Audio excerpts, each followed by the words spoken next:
तीरथ जुग्र जेठे माजी सरपंच ग्रामपंचायत रिसामा.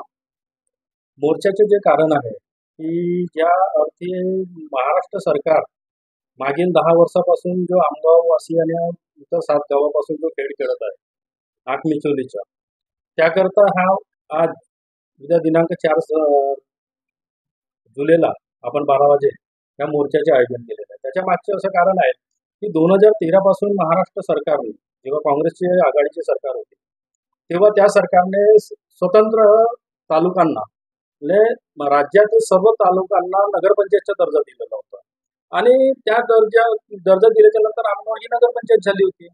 आणि तेव्हा इथल्या तत्कालीन सरपंच सौ पद्मा चुटे यांनी ह्या 7 गावांना मिळून महाराष्ट्रामध्ये नगरपंचायत न करता उच्च खंडन न्यायालयामध्ये याचिका टाकली की आम्हाला नगर परिषद पाहिजे. आणि तेव्हा नगर परिषद पाहिजे म्हटलं तेव्हा खंडपीठामध्ये जेव्हा आर्ग्युमेंट झाला तेव्हा हे जे निकष होते आमगाव नगर परिषदचे, लोकसंख्येचे असेल, इंडस्ट्रीजचे असेल, नॉन ॲग्रिकल्चरचे असेल, किंवा त्याच्यामध्ये अजून काही 2-4 निकष आहेत, 243 AQ याच्या ऍक्टमध्ये, अशा प्रकारचे ह्या सगळ्या जे निकष पाहिजे नगर परिषदला याच्यापैकी कोणताही निकष एकही बसलेला नव्हता. आणि त्यामुळे हायकोर्टाने निर्देश दिले की महाराष्ट्र सरकार करेल. तेव्हा महाराष्ट्र सरकार करेल तेव्हा महाराष्ट्राच्या निवडणुका झाल्या आणि निवडणुकाच्या नंतर मध्ये महाराष्ट्रामध्ये भारतीय जनता पक्षाचे सरकार बसल्याने तत्कालीन जे आमदार होते, आमदार जे आताही आमदार आहेत संजयजी पुराम, त्यांनी त्याचा पाठपुरावा करून आमगावला 2 ऑगस्ट 2017ला राज्यपालाचे अध्यादेश काढून आमगाव नगर परिषद 8 गाव मिळून केली. परंतु तेव्हा आम्ही त्या अध्यादेशाला नागपूर खंडपीठामध्ये निकेश मिश्रा आणि तीरथ जेठे यांनी पुन्हा याचिका टाकली आणि त्या याचिकेमध्ये आर्ग्युमेंट केला आणि 28 ऑक्टोबर 2017ला हायकोर्टाने निर्णय दिला की नगर परिषद बनूच शकत नाही. त्यामुळे जैसे थे न्यायालयामध्ये राज्यपालाच्या अध्यादेशाला रद्द करण्यात आला. तेव्हा पुन्हा महाराष्ट्र सरकारचे प्रतिनिधी 6 डिसेंबर 2017ला त्यांनी महाराष्ट्र सुप्रीम कोर्टातून स्टे आणला आणि त्याच्यानंतर मध्ये तो स्टे कंटिन्यू राहिला. त्याच्यामध्ये सुप्रीम कोर्टामध्ये कुठल्याही प्रकारचे आर्ग्युमेंट झालेला नाही. मग येथील काही सामाजिक संघटनांनी मोर्चे, उपोषण, प्रतिनिधींना, नेत्यांना निवेदनं दिली आणि लोकसभेच्या निवडणुकीमुळे इथे महाराष्ट्राचे मुख्यमंत्री देवेंद्र फडणवीस आले आणि इथून त्यांनी घोषणा केली की मी ही केस आमगाव नगर परिषदची केस मागे घेतो सुप्रीम कोर्टातून. आणि त्यांनी 25 ऑक्टोबर 2024ला सुप्रीम कोर्टातून मागे घेतली आणि मागे घेतल्याच्या नंतर परिस्थिती अशी आली की नागपूर जो खंडपीठाचा जो निर्णय होता की 7 गावांना ग्रामपंचायत बहाल आणि आमगाव नगरपंचायती बनवण्यात येईल, तसा त्यांनी 28/3/2025ला अध्यादेश काढला, अध्यादेश 16 आणि 17. त्याच्यामध्ये त्यांनी स्पष्ट लिहिलं की आमगाव गावांना आमगाव नगर परिषदेतून वगळण्यात येत आहे आणि आमगाव नगरपंचायत राहील असा त्यांनी तो अध्यादेश दिलेला आहे. परंतु हा 3 महिने लोटूनही इथल्या काही प्रशासनामध्ये जे नगर परिषदेचे प्रशासक आहेत, कर्मचारी आहेत आणि काही कंत्राटदार यांच्या संगमताने कुठंतरी हा नवीन जो येणारा जो सातेगावचा जो अध्यादेश आहे तो कुठंतरी आर्थिक व्यवहार करून थांबवण्याचा प्रयत्न सुरू आहे त्यांच्या. 2 ते 3 दिवस 4 दिवस लागतात आणि ह्या सर्व लोक कंटाळलेली होती आणि त्याच्यात नेतृत्व म्हणून आम्ही येणाऱ्या या 4 तारखेला दुपारी 12 वाजता मोर्चाचे आयोजन केलेलं आहे आणि त्याच्यामध्ये 7 गावातील लोक हजारोच्या संख्येमध्ये उपस्थित राहतील आणि तो मोर्चा आपण लोकांच्या हितासाठी आणि गावाच्या विकासासाठी हा काढण्याचा त्याच्या मागचा उद्देश आहे. आपला हा मोर्चा रजवाडा पॅलेस म्हणजे जमीदार बाळा ते तहसील कार्यालय याच्यापर्यंत निघणार आहे. गांधी चौक ते आंबेडकर चौक आणि सरळ तहसील कार्यालयावर.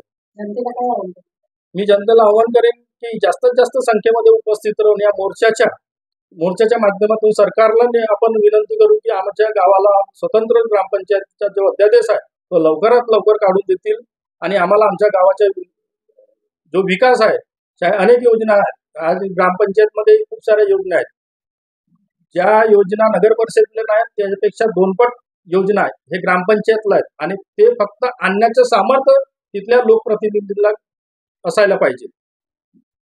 या विषयाला आपण घेऊन उद्या करून राहणार. ह्या सर्व जर ह्या प्रकरणाला किंवा ह्या जे 10 वर्षाचा जो विकास थांबलेला आहे आणि याच्या मागे जर नसेल कुणी तर यातल्या भारतीय जनता पक्षाच्या याच्यामध्ये सर्व ह्या आहे दोष ही आताही आहे. परंतु हा लोकांशी जो खेळ खेळत आहे आंख में मिचोली, तर हा नगरपंचायतच्या प्रशासनाला धरून काही प्रतिनिधी हा याला थांबवण्याचा कट रचत आहे. याच्यामध्ये फायदा कोणाचा असेल, सामान्य जनतेचा असेल की सत्तेमध्ये असलेल्या लोकांच्या? निश्चितच याच्यामध्ये सत्तेमध्ये असलेल्या लोकांचा फायदा आहे.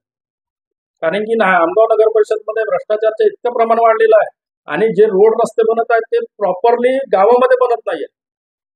जे नवीन लेआउट आहेत तिथे 1 घर आहेत 2 घर आहेत अशा ठिकाणी रस्ते बनत आहेत आणि त्या रस्त्याची व्यवस्था जाऊन पाहाल तर 6 महिन्यामध्ये तिथली परिस्थिती खूप म्हणजे रस्ते क्रॅक झालेले आहेत. पण शासनाने निर्धारित केलेले आहे की पण आता पण याच्यामध्ये कुठंतरी महाराष्ट्र सरकारचं एक चांगलं धोरण आणि एक सशक्त नियम बनवायला पाहिजे. याच्यावर काय आहे हे जे जेव्हा टेंडर घेतात हे 36% 40% बिलोमध्ये घेतात आणि आता समजा 1 रुपयाची वस्तू जर तुम्ही 60 पैशामध्ये बनवणार तर 40 पैसे कोण भरणार त्याच्यामध्ये? म्हणजे सरकारचे जे इंजिनियर आहेत ते 1 रुपयामध्ये तो रोड बनेल म्हणतात आणि कंत्राट घडणारे म्हणतात की आम्ही 60 पैशात बनवू. असं कसं होऊ शकतो? तर मग तो रोड आणि रस्ता किती दिवस टिकणार? तर याच्यावर शासनाने गंभीर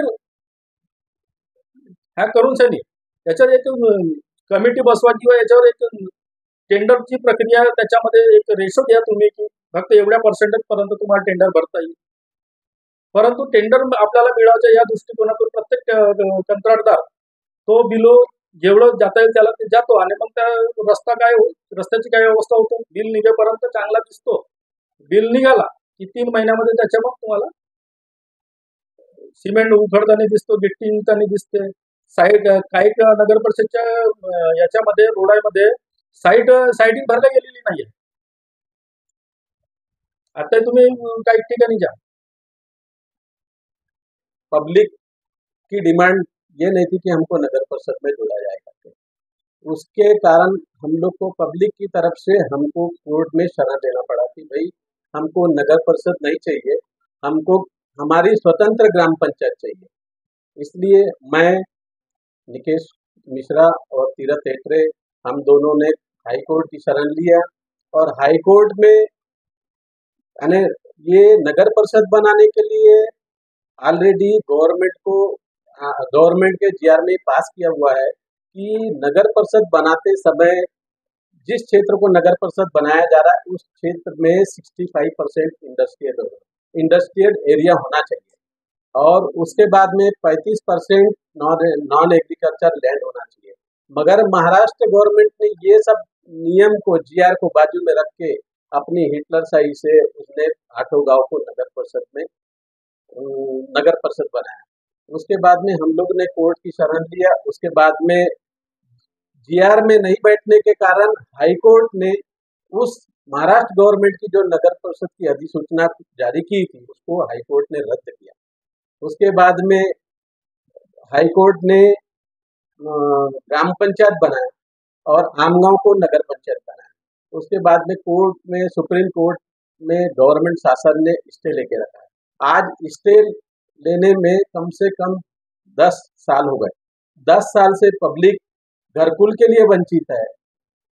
यानी रोड रास्ते, यानी यहाँ पे प्रशासन नहीं रहने के कारण यहाँ पर रोड रास्ते कहीं भी पूरे खराब हो चुके हैं। आज ग्राम पंचायत में 32,000 जनसंख्या है। 32,000 जनसंख्या है। तो जब आपको हाई कोर्ट का जब ऑर्डर आया और महाराष्ट्र शासन को जब आदेश दिया गया हाई कोर्ट का, तो उसके बाद महाराष्ट्र सरकार ने सुप्रीम कोर्ट में चैलेंज किया। चैलेंज करने के बाद उसका क्या निर्णय आया? उसका निर्णय नहीं आया है। उसका निर्णय ये है कि भाई यहाँ पे इसके पहले भी आमरण उपोषण हुए, तो उसके कारण महाराष्ट्र सरकार ने कोर्ट से, सुप्रीम कोर्ट से केस को विड्रॉल किया और विड्रॉल करने के बाद में शासन ने एक अध्यादेश जारी किया 25 मार्च को, 25 अक्टूबर को उनने एक अध्यादेश जारी किया कि भाई आम गांव को नगर पंचायत किए हैं और सातों गांव को ग्राम पंचायत में बहाल किया। अभी आपका क्या उद्देश्य है कि वो मोर्चा निकालते हुए कितने लोग रहेंगे वहाँ पे, कितनी जनसंख्या रहेगी?